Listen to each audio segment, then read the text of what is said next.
Hello, everyone. My name is Kayla Myers, and I'm a programmer here at Indie Memphis. Welcome to the 2020 Indie Memphis Film Festival, and welcome to a Q&A that I'm so excited to do. We have here the Director of Executive Order with us here today, Lazaro Ramos, and so I'm really excited to have this conversation with him about his film. How did you come to this idea, and sort of what was writing the film like? Oh, Kayla, it's really nice to meet you, to talk to you. I'm sorry, I was speaking Portuguese because it's a kind of emotional thing to talk with Memphis because I have a relationship with Memphis because I made Martin Luther King on the theater about his last day in the earth, and I'm really happy to talk to you. But I prefer to speak in Portuguese because I really want to speak very well about this movie because it's a kind of honor to stay in your film festival. Ok?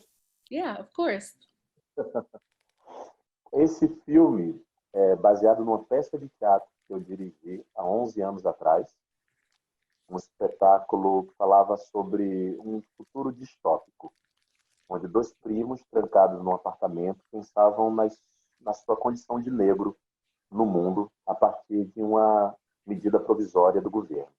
Okay, so this film comes from a play the Lazaro directed a couple of years back, and it talks about a dystopian future where two friends, two black Brazilian men, discuss their condition of being a black Brazilian man.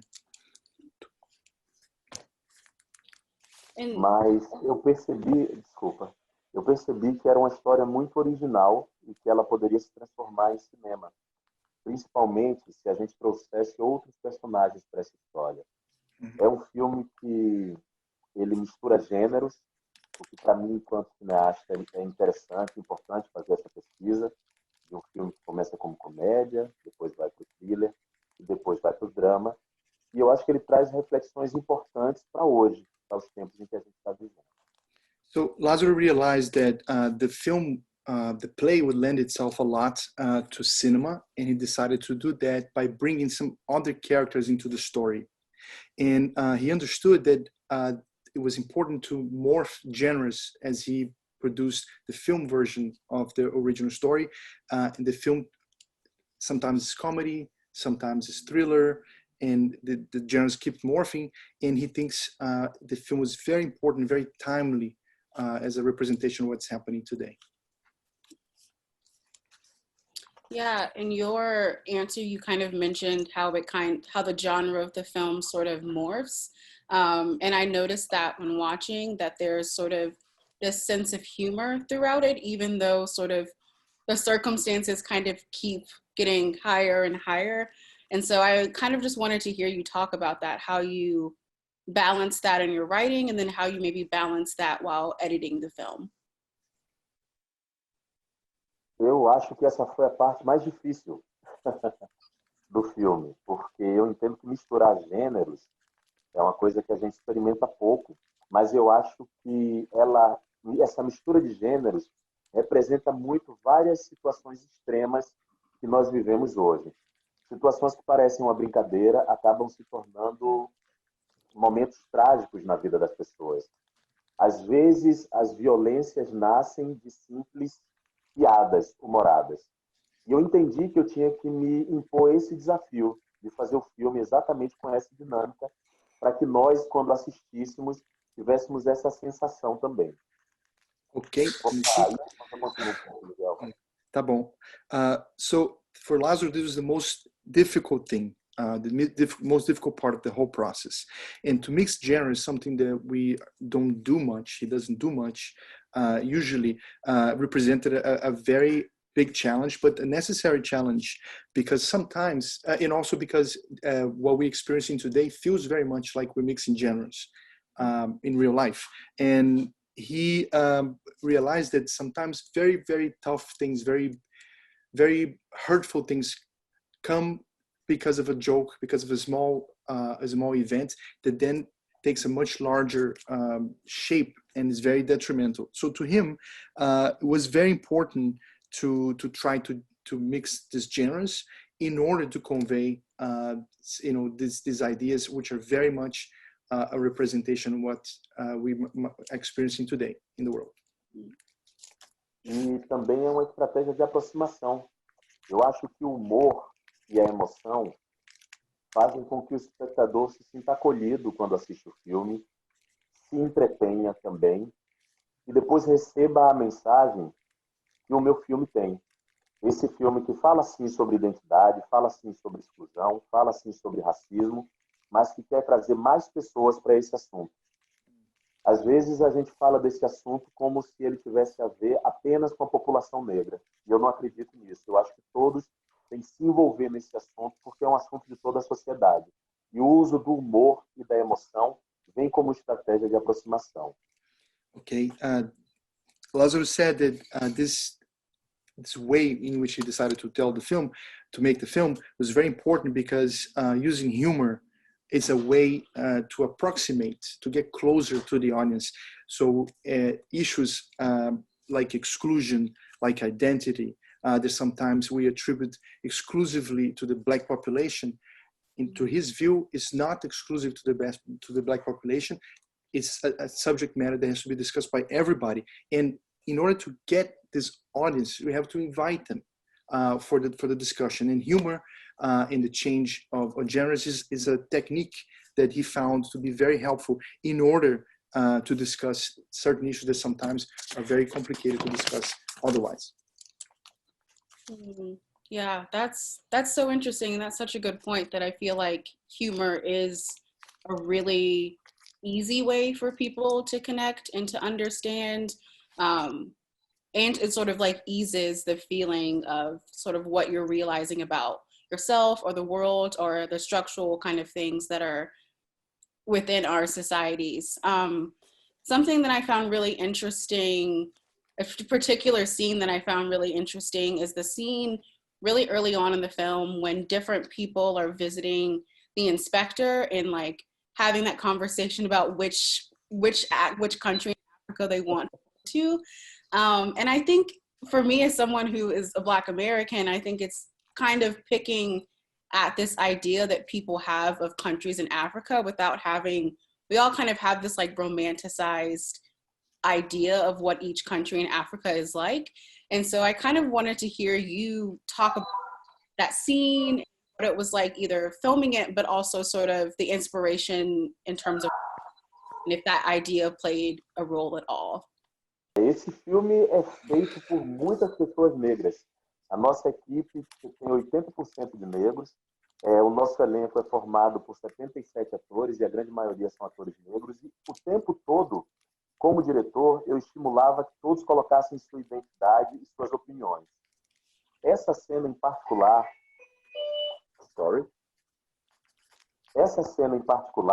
que ela cita, é uma cena que foi feita de improviso. A maioria das pessoas que aparecem nessa cena são a equipe técnica. Eu coloquei todo mundo na frente da câmera e pedi para eles darem seu depoimento e decidirem qual lugar da África eles gostariam de ir. A gente acabou reduzindo ela, mas mesmo assim ela levanta várias questões. Uma das principais que tem ali é justamente essa percepção equivocada de que a África é um país e não um continente com várias características, e que ao longo dos anos se transformou também. É uma cena, sim, para falar sobre essa África idealizada e a África real. Okay, so he in this film had about 77 actors, and about 80% of them were Black. And for him, it was very, very important that in that particular scene you referred to, which was done in an improvised manner, all of this, and they had to shorten a little bit, but the question which was intended to address this false perception of Africa as just one place without singularities, right? But he also wanted them to internalize their own opinions about that and make them true by answering the question for themselves and for the audience, where would they like to go in Africa if they had a chance? So the answers that you got were the real answers from the actors, according to what they believe. And the intention was exactly to deal with the perception you brought up in the beginning of the question. Well, that's so interesting. That kind of brings me into a question that I was wondering just about like the actors and casting and sort of how you went about that. There's like two questions that I'm essentially going to ask here. One, I'm interested in just the terms of casting and how you picked the actors that you chose. And then also, it's really interesting, Alfred Enoch is sort of the lead character in this film. And for American audiences, they may know him from like Harry Potter or the TV show How to Get Away with Murder. But this is the first time that I've seen a film of his where he's playing a Black Brazilian character, which is not something that I think a lot of American people know about him and his family and his heritage. And so I wanted to hear you also kind of talk about that and choosing him as sort of this lead character playing Antonio. Para mim é muito importante poder falar sobre o Alfred Enoch. Ele é um dos atores mais especiais com quem eu já tive a oportunidade de trabalhar. Ele é um ator que tem mãe brasileira e pai inglês, e ele nunca teve a oportunidade de trabalhar no Brasil. Eu me aproximei dele 2 anos antes do filme, porque me interessei muito por tudo que ele falava nas poucas entrevistas que eu tive acesso. Vou parar aqui, Miguel, e continuo, tá? Yeah, for him, it's very, very important to speak about Alfred Enoch because he is somebody who has a Brazilian mother and a British father, but we never had a chance to play the particular Brazilian character that he plays in his film. And he got closer to Alfred because he had the opportunity to see the very few moments, very few interviews available online. He really agreed with the points that he made, and because of that, 2 years before the production of the film, he approached him and got closer to Alfred. E o Alfred me disse uma coisa muito importante na primeira conversa que nós fizemos sobre o filme.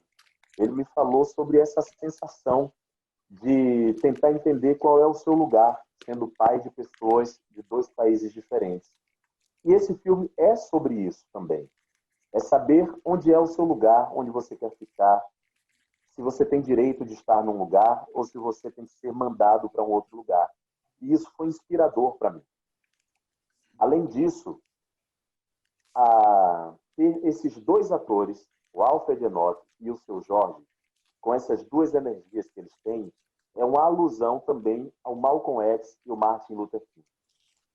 Esse homem mais aguerrido, que é o André, que é o personagem do seu Jorge, e esse homem que se posiciona, mas tem uma doçura, que é o personagem do Alfred. E essa é uma outra camada que eu queria trazer ao filme também. Mm-hmm. Okay, I'll do my best here, Lázaro. Yeah, I think that Alfred said to him was very, very important is the sensation of understanding how it is to belong to more than one place, right?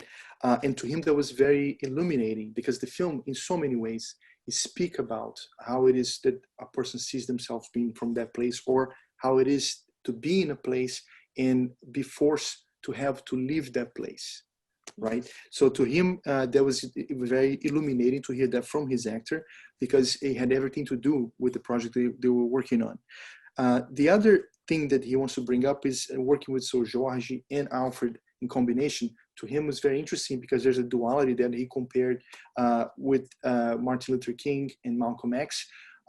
Malcolm X being like the tougher person, the more like worrisome, character, and Martin Luther King having a different kind of tenderness. And he saw these two archetypes and these 2 characters played by Seu Jorge and by Alfred. Mas tem um elemento muito importante que é o papel da nossa heroína da história, que é feito pela Thaís Araújo.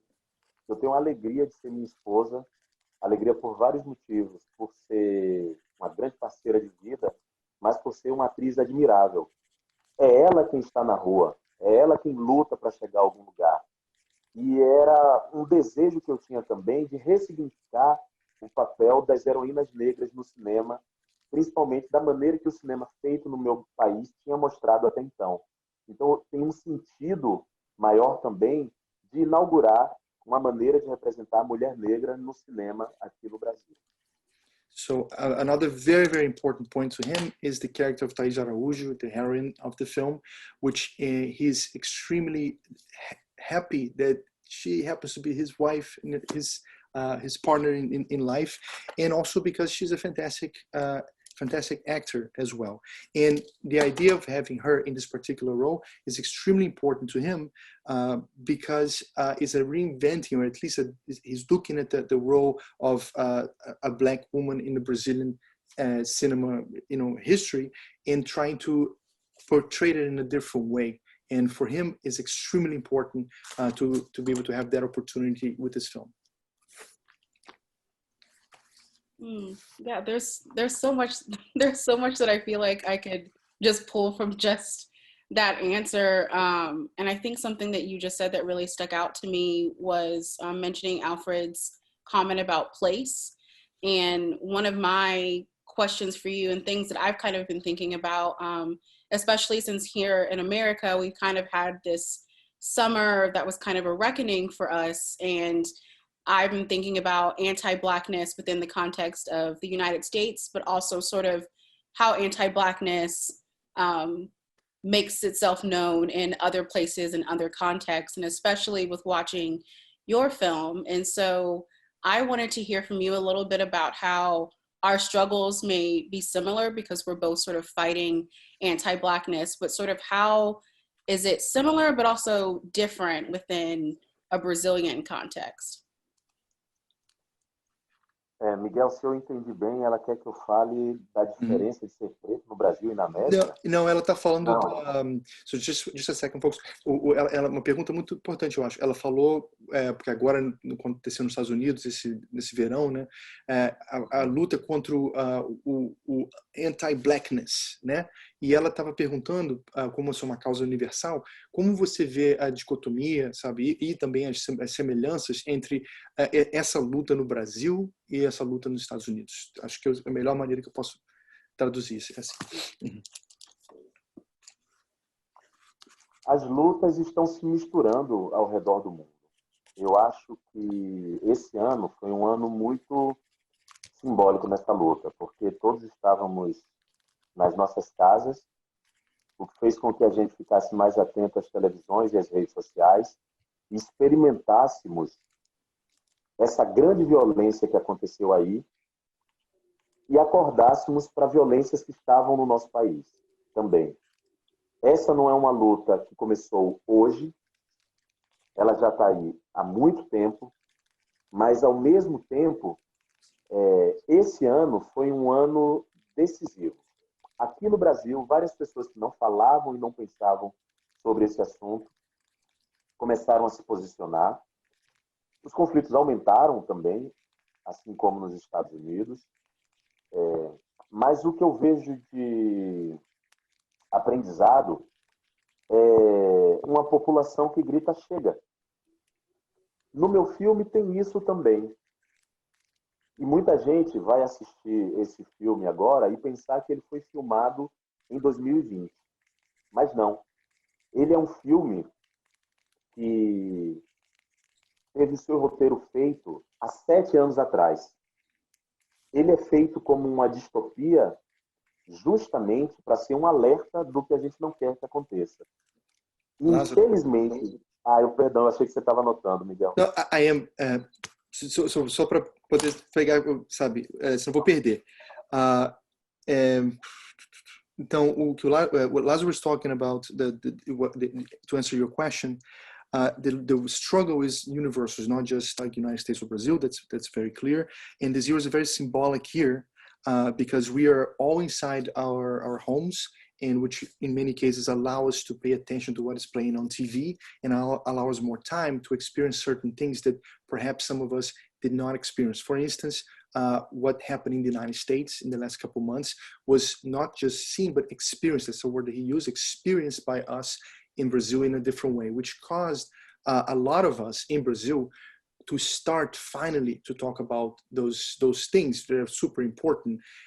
It's because what happened in the United States. And of course, in Brazil, is the same issue intensified. It's worse than it was before, right? But the population right now begin to look at it and learn that it's time to say enough. It's an very old struggle that finally right now at this particular symbolic year, people begin to say enough. And in his particular film, which when you watch, you might think it was done in 2020, but in fact, the dystopian world that he was alluding to was written for the screenplay, as a screenplay 7 years ago, in an alert to prevent us from potentially arriving in the future, which is very much similar to our present today.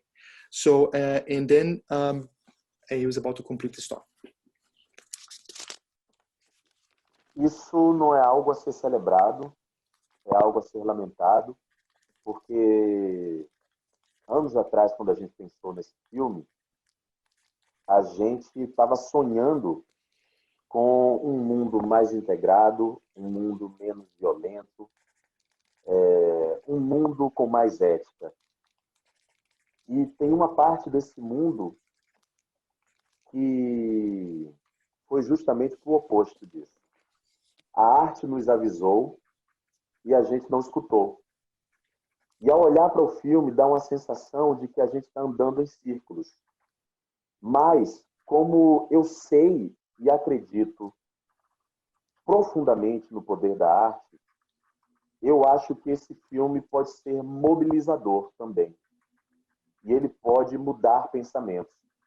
Essa é a minha esperança, esse é o meu desejo com esse filme.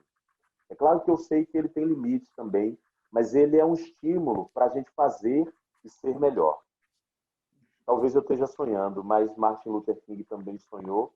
E como ele me acompanha já há tantos anos, talvez seja por ele que eu tenha que clamar. Oh. So the fact that they envisioned, that Lázaro envisioned what's pretty much happening today 7 years ago is not a fact to be celebrated whatsoever, but to be lamented. When they came up and began to create this film, the intention, their vision was to promote and to imagine a world where there's more peace, a world that's it's a better world for people to live in together. That was the dream. And he realized that unfortunately art was warning us about those things back then, but we did not listen to the warning. And right now, he feels that we are moving in circles and in circles. So, but the film, because he believes in the power of art, like blindly, wholeheartedly, the film does have the power to mobilize and to potentially change minds. Obviously, there's some limitation to any kind of film, but he concretely believes that there is indeed the potential for this film to change minds and mobilize people towards that message, the original message of the film. And there is hope, and he believes in hope. Maybe he's a dreamer, but Martin Luther King also had a dream, and Martin Luther King never really left him throughout his career, throughout his life. And it's almost like, I wouldn't say the word was not homage, but more or less that's what he said. He has a lot of Martin Luther King in mind in the creation of this film. Yeah, it's really interesting to hear you talk about hope and kind of resistance. And I think your film really thoughtfully illustrates kind of how resistance and hope can sometimes be just being in a place and asserting your space and that you're here, with like Antonio and Andre staying in the apartment and holding that ground. And I think I would love to hear you talk a little bit about sort of how you think about resistance in the context of, you mentioned that now you wrote the film 7 years before and how it was kind of meant as a warning. And so for you now, kind of how has your feeling on the film shifted sort of after this year? And have people sort of in Brazil seen the film and had maybe similar thoughts after sort of experiencing this year at home?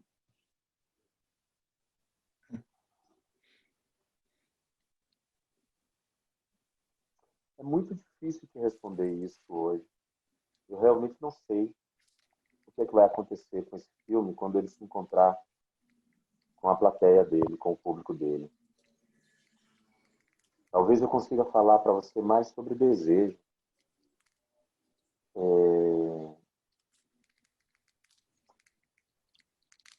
A gente precisa falar sobre nossas feridas, a gente precisa fazer.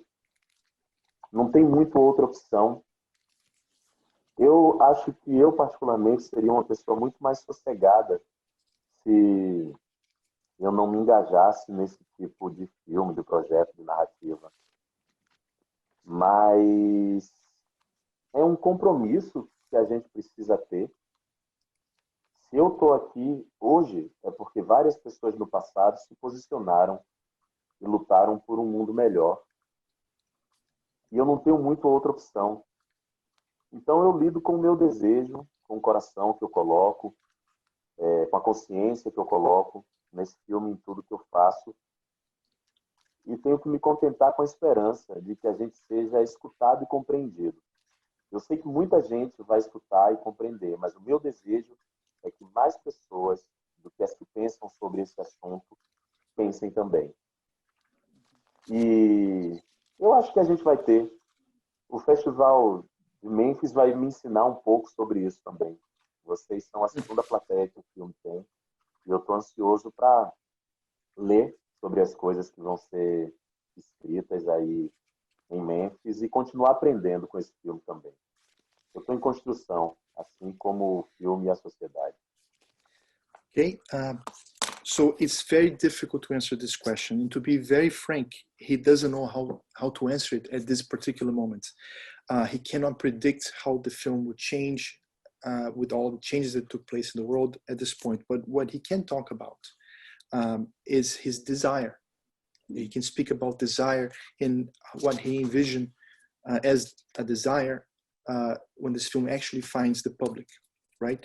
So he thinks that for him, it's very important to talk about as an artist, as our wounds. It's not easy, but it's important. And he will certainly be a much more relaxed person if he didn't undertake, this kind of project. But he understands that it's a commitment that he made. He has no other choice, and he has to engage in this kind of projects. A lot because the reason why he's here has a lot to do with the fact that many people before him did go out there and did their part. And he understands that right now it's up to him to continue that. He does not know what would happen to the film, but again, speaking about desire, he thinks that this film will reach a lot of people. Memphis is it will be the second time the film is being screened to the public, and he wants that the people that watches the film, he wants the public to be larger. The message goes out of the usual suspects that would absorb that and reach a bigger audience. And he says that just like society, he's also under construction and he's learning while the film in the world changes, and when the film hits the audience in the world changes. And he thinks Memphis is the Indie Memphis Film Festival is a very important part of that, and he's very interested and excited to learn what the festival and the audiences will teach him when he reads and hears the comments about how the screening went. Yeah, I'm really interested to see how audiences respond to it, and I'm especially interested in seeing how those in Memphis who are Black people especially respond to it and sort of connect to the fact that, like, as you mentioned earlier, like our struggle, we're connected, and from here to Brazil to other places where there are people who are of African descent, we're all connected. And so I'm really interested to see how people respond for some of the same reasons that you have already pointed out. I think one of the last questions that I want to ask you is, one of my favorite scenes in the film is the moment in the apartment when they're all dancing and listening to music. It's kind of like the calm before the storm. And I think it's really beautifully shot in that moment. And so I wanted to hear from you, one, who is that song by? Because I really love the song and I want to listen to it. And then just what was it like filming that scene and sort of creating this really intimate space before things sort of kind of ratchet up in tension? Oh, I am so excited with this question. It's emotional for me because you listen this incredible woman. Mhm. Her name is Elza Soares. She sings two times in the movie, this scene and in the last one. It's the same singer. Today, she has almost 90 years. Don't talk for anyone, but she's amazing. She's incredible. The world needs to listen. Elza Soares is one of the biggest singer of Brazil. Mhm. And this particular scene, for me, is very happy to listen to you talking about this scene because the producer, one of these writers, told me you need to keep out this scene, and Oh, I told no, I need this scene. This scene is beautiful. We can talk about this subject. We can be happy. It's important to show this in the movie, and I'm very happy. One more thing that I understand about my movie. Thank you, Kayla.